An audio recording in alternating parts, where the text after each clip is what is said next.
The 2021 One Book, One Michiana for St. Joseph County Public Library is True Grit by Charles Portis. And as it happens, there are two movies that have been based on the book. The first one starring John Wayne in 1969, and the second one in 2010 starred Jeff Bridges. How are they the same? How are they different?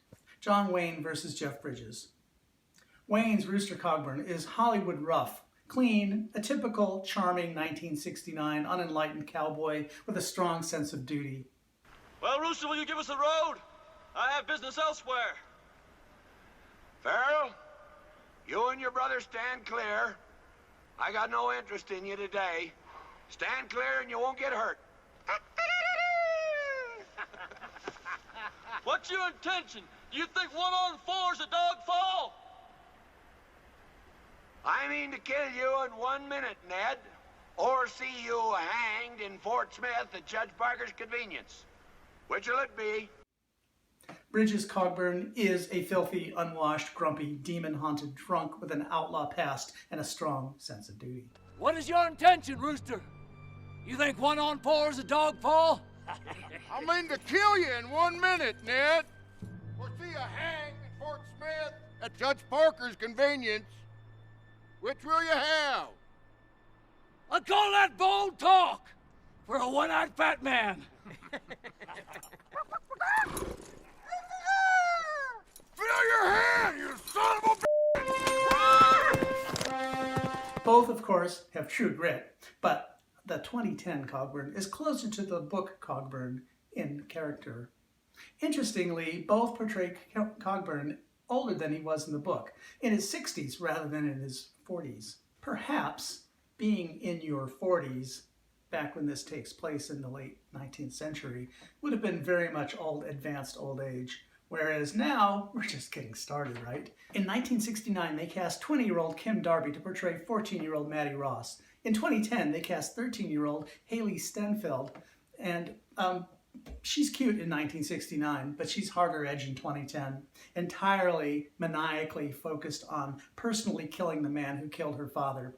We don't need him. Got everything ready? All but the grub. When Cheney is taken, he's coming back to Fort Smith to hang.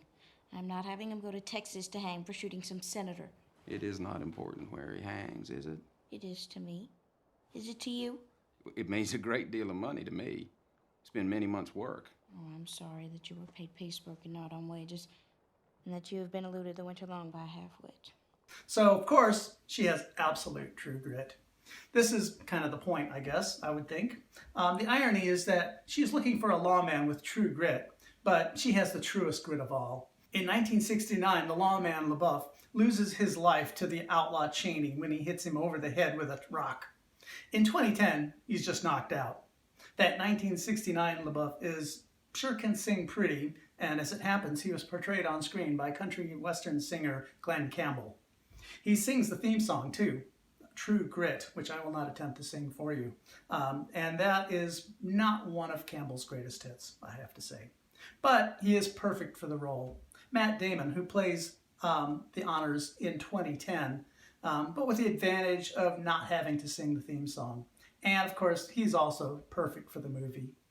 That's right. I'm a Texas Ranger. In 1969, Cogburn's cat, General Sterling Price, steals the show. In 2010, there is no cat, and Cogburn is more of a badass, ugly dude without feline companionship. So we're definitely pro-cat here. Drunken cat. In 2010, Maddie loses her arm to snakebite. Ooh.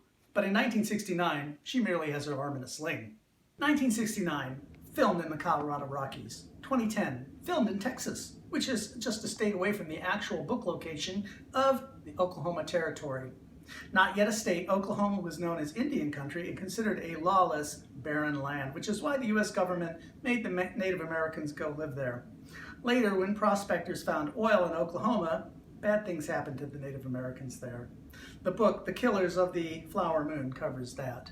Both films are great viewing, and both are available at St. Joseph County Public Library.